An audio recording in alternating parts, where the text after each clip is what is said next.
श्रीपादराजं शरणं प्रपद्ये. श्रोतेहो नमस्कार. आपण आजपर्यंत मला दिलेल्या प्रतिसादाबद्दल शतशः धन्यवाद. आज आपण श्रीपाद श्रीवल्लभ चरित्रामृतातील या पुष्पमालिकेमध्ये 48वे पुष्प गुंफणार आहोत. अध्यायाचं नाव आहे श्रीपादांचे स्त्री पुरुषांना संबोधन.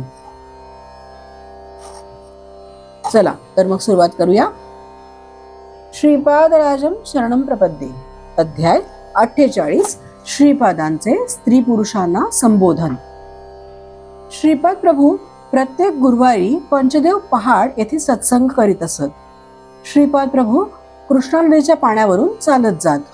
त्यांची पाऊले ज्या ज्या ठिकाणी पडत त्या त्या ठिकाणी एक पद्म विकसित होत असे. त्या पद्मावर श्रीपादांच्या पावलांचे चिन्ह उमटत असे. ते कसे घडायचे हे मानवाच्या सीमित बुद्धीला न उलगडणारे एक कोडेच होते.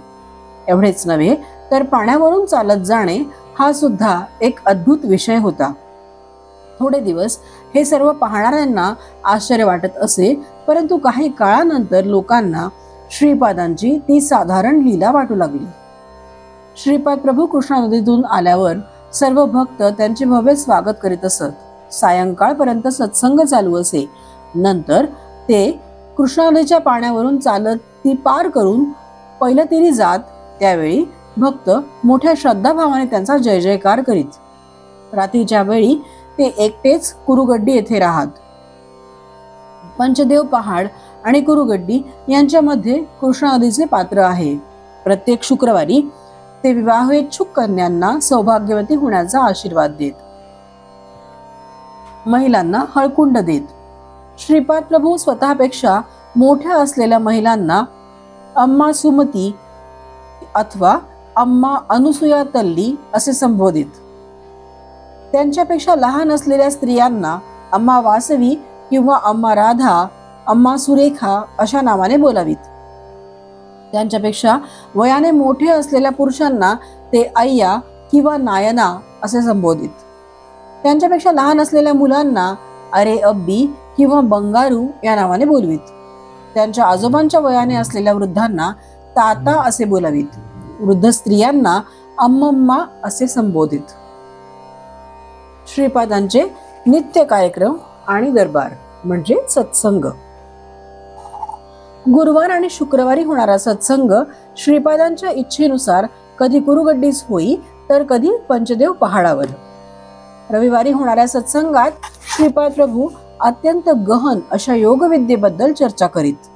त्यानंतर दर्शनाला येणाऱ्या भक्तांना क्षेम कुशल विचारून त्यांच्या अडचणी प्रश्न मोठ्या प्रेमभावाने सोडवीत आणि अभयवचन देत. सोमवारच्या सत्संगात पुराणातील कथा सांगत.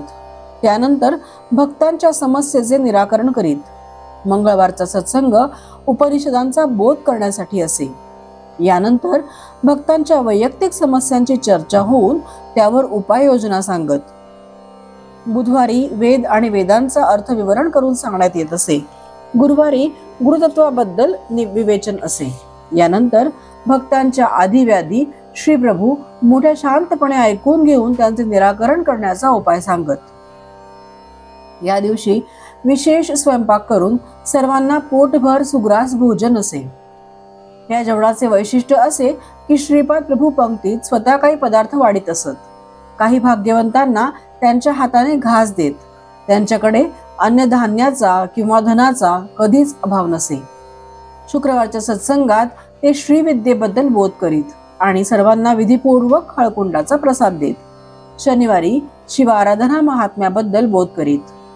श्रीपाद प्रभूंचा सत्संग ज्यांना लाभला ते खरोखर धन्य होत. श्री प्रभूंचे भक्त भाजीपाला, ज्वारी, रागी वगैरे आपल्या शेतात पिकलेले धान्य आणीत आणि दररोज भक्तांना अन्नदान असे. परंतु गुरुवारी विशेष स्वयंपाक केला जाई. त्या दिवशी सर्व पदार्थांबरोबर एक पक्वान्न केले जाई. सर्व भक्तांना प्रसाद रूपाने वाटले जात असे. श्रीपादांचे हृदय लोण्यासारखे अत्यंत मृदू होते. त्यांना भक्तांची दुःखे पाहवली जात नसत. त्यांच्या सत्संगात आलेला दुःखी श्रोता जाताना अत्यंत आनंदाने घरी जात असे. श्री दत्तात्रयांच्या दत्तपुराणाचे पारायण करणाऱ्या भक्तांना श्रीपादांचा तात्काळ अनुग्रह होत असे. अशी ही श्री प्रभूंची माया कोटी कोटी मातेच्या प्रेमापेक्षा अधिक असे. रात्रीच्या वेळी कुरुगड्डीस राहण्याची कोणासही परवानगी नसे, परंतु माझ्या बरोबर आलेल्या वृद्ध संन्याशास श्रीपाद प्रभूंनी राहण्याची संमती दिली. मला सुद्धा रात्री कुरुगड्डीस राहा असे श्रीपाद प्रभूंनी सांगितले. दुसऱ्या दिवशी श्रीपाद प्रभूंनी त्या संन्याशास काशी जाण्याचा आदेश दिला आणि अंतकाळपर्यंत तेथेच राहण्यास सांगितले. स्वयंपाकाची भांडी घासणे, स्वयंपाक करणे, येणाऱ्या भक्तांची सर्व प्रकारे व्यवस्था ठेवणे ही माझी कामे होती. दरबारात कोणत्याही वेळी भक्त आल्यास त्याला जेवण मिळत असे.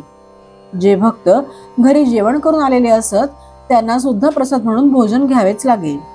ज्यावेळी शिजवलेले अन्न कमी असून जास्त लोक जेवणास आले असतील त्यावेळी श्रीपाद प्रभू आपल्या कमंडलूतील जलभोजन पदार्थावर सिंचन करीत. त्यावेळी ते पदार्थ आलेल्या सर्व भक्तांच्या भोजनानंतरही शिल्लक राहत. याप्रमाणे श्रीपादांनी अनेक लीला केल्या. रात्रीच्या वेळी अनेक देवता कुरुगड्डीस विमानाने येत आणि श्रीपाद प्रभूंची सेवा करीत. सकाळ होताच त्या महाप्रभूंचा आशीर्वाद घेऊन स्वस्थानी जात. काही वेळा हिमालयातून काही योगी येत, ते सुद्धा कृष्णेच्या पाण्यावरून चालत येत. त्यांचे देह अत्यंत कांतिमान आणि दैदिप्यमान असत. या योगांना श्रीपाद प्रभू स्वतः जेवण वाढीत. श्रीपादांचे जेवण म्हणजे मुठभरच असे. ते वऱ्याचे तांदूळ असोत किंवा ज्वारीचा भात असो किंवा रागी संकटी असो. त्यांच्या भक्तांचे पोट भरले की त्यांना स्वतःचे पोट भरल्याची संतृप्ती प्राप्त होत असे. रविदास नावाचा एक रजक होता. त्याला श्रीपादांचे वस्त्र धुण्याचे भाग्य लाभले होते, परंतु श्रीपादांच्या दर्शनानंतर सुद्धा वाईट प्रकृती त्याला त्रास देत होत्या. त्यांच्या निवारणासाठी त्याने श्रीपादांच्या चरणांचाच आश्रय घेतला. श्रीपाद प्रभू सांगत असत की पितरांचे विधियुक्त श्राद्ध केल्यास त्यांना शांती लाभून मुक्ती मिळते. अष्टदशा वर्णातील सर्वांना त्यांच्या धर्मकर्माप्रमाणे फळ भोगावे लागते. त्यात पक्षपाती दृष्टी नसते. आज मिळालेली सुसंधी नेहमी मिळेलच असे नाही. माझ्या पुढच्या अवतारात मला थोडे कठीण प्रवर्तन करावे लागेल. कित्येक जन्माच्या पुण्यफळाने श्रीपादांचे दर्शन लाभते. अशा आलेल्या संधीचा पुरेपूर फायदा करून घ्यावयास हवा. या संधीचा उपयोग न केल्यास कित्येक जन्मांपर्यंत सद्गुरूंचे दर्शन होणे कठीण आहे. विशाल प्रपंचात या युगामध्ये 1,25,000 महासिद्ध पुरुषात त्यांचा अंश मात्राने राहणाऱ्या भक्ताला त्यांचा आश्रय मिळून अनुग्रह प्राप्त होतो व त्यांच्याद्वारेच या सृष्टीला या भक्तांचाच आधार असतो. श्रीपादांच्या केवळ संकल्पाने सृष्टीची निर्मिती, स्थिती आणि लय होत असते. भक्तगण जेव्हा गुरूंना श्रद्धाभावाने नमस्कार करतात तेव्हा तो गुरु नमस्कार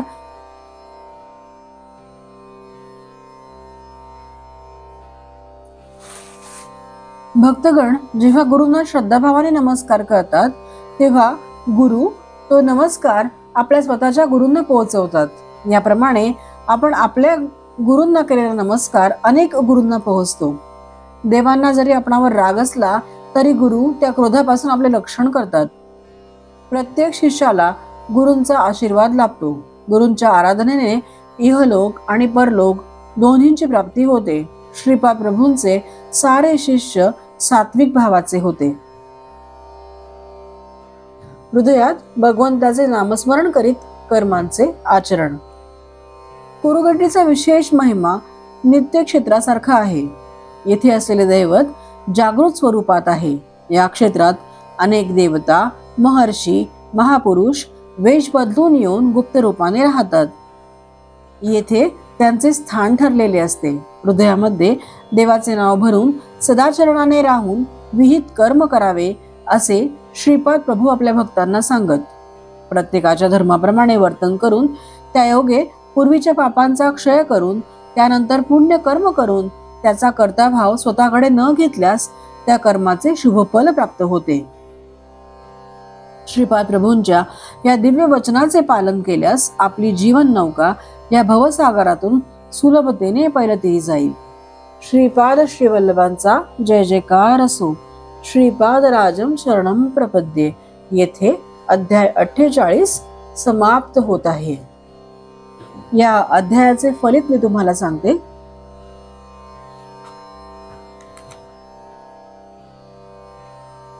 48व्या अध्यायाचे फलित आहे आर्त, अर्थार्थी, जिज्ञासू, मुमुक्षू यांना चारी पुरुषार्थ सिद्धीसाठी. श्रोतेहो नमस्कार. असेच माझ्या चॅनल्सला लाईक करत राहा. धन्यवाद.